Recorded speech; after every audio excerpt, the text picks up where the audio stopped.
Hello friends, আপনারা প্রত্যেকেই জানেন যে 2024 সালের রাজ্য বাজেটে মুখ্যমন্ত্রী মমতা বন্দ্যোপাধ্যায় রাজ্যের মহিলাদের জন্য সুখবর ঘোষণা করেছেন।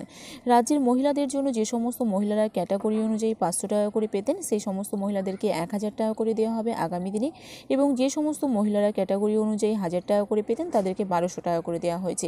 তো এই যে 500-র পরিবর্তে 1000 এবং 1000-এর পরিবর্তে 1200 টাকা করে দেওয়া হয়েছে রাজ্যের মুখ্যমন্ত্রীর তরফ থেকে, এই টাকাটা আপনারা কবে থেকে কার্যকর করা হবে, অর্থাৎ কবে থেকে আপনাদের অ্যাকাউন্টে সরাসরি এই টাকাটা ক্রেডিট করা হবে, কি জানিয়েছেন মুখ্যমন্ত্রী মমতা বন্দ্যোপাধ্যায়, আজকের এই ভিডিওতে আপনাদেরকে বিস্তারিত জানিয়ে দেবো। তার আগে ভিডিওটি যদি ভালো লেগে থাকে তো অবশ্যই একটি লাইক করবেন, বন্ধুদের সঙ্গে শেয়ার করবেন। চ্যানেল নতুন দর্শক হয়ে থাকলে অবশ্যই চ্যানেলটি সাবস্ক্রাইব করে পাশে থাকা অল নোটিফিকেশন অন করে রাখবেন। পশ্চিমবঙ্গের মহিলাদের প্রতি মাসে হাত দিয়ে নগদ টাকা দেওয়ার জন্য মুখ্যমন্ত্রী মমতা বন্দ্যোপাধ্যায় 21-এর বিধানসভা নির্বাচনের আগে ঘোষণা করেছিলেন একটি প্রকল্পের। ভোটে জয়যুক্ত হয়ে তৃতীয়বারের জন্য সরকার গঠন করে সেই প্রকল্প চালু করেন, আর তার নাম দেন লক্ষ্মীর ভাণ্ডার প্রকল্প।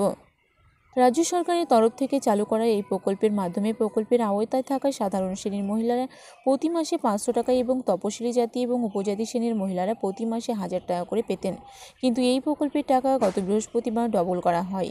এবার রাজ্য সরকারের ঘোষণা অনুযায়ী সাধারণ শ্রেণীর মহিলারা প্রতি মাসে পাবেন 1000 টাকা এবং তপশিলি এবং উপতপশিলি জাতির মহিলারা পাবেন প্রতি মাসে 1200 টাকা। গত বৃহস্পতিবার রাজ্য সরকারের তরফ থেকে অন্তর্বর্তী যে বাজেট পেশ করা হয়, সেই বাজেট পেশ করার সময় এমনই ঘোষণা করেছেন রাজ্যের অর্থমন্ত্রী চন্দ্রিমা ভট্টাচার্য। বাজেট পেশ করার সময় তিনি জানিয়েছেন যে প্রতি মাসে রাজ্যের 2.11 কোটি মহিলারা সরাসরি এই প্রকল্পের সুবিধা পাবেন, তাদের অ্যাকাউন্টে এই টাকা পাঠিয়ে দেওয়া হবে। রাজ্য সরকারের তরফ থেকে বাজেটে এমন ঘোষণার পর রাজ্যের মহিলাদের মধ্যে খুশির হাওয়া বইছে, কেননা তাদের টাকা এখন দ্বিগুণ হয়ে দাঁড়িয়েছে। চারিদিকে শুরু হয়েছে মিষ্টিমুখ। তবে এরই মধ্যে সবথেকে বড় যে প্রশ্ন, সেই প্রশ্ন হলো কবে থেকে এই বর্ধিত টাকা পাওয়া যাবে সরাসরি অ্যাকাউন্টে, অর্থাৎ কোন মাস থেকে লক্ষ্মীর ভাণ্ডার প্রকল্পের আওতায় থাকা মহিলারা 500 টাকার বদলে 1000 টাকা এবং 1000 টাকার বদলে 1200 টাকা পাবেন।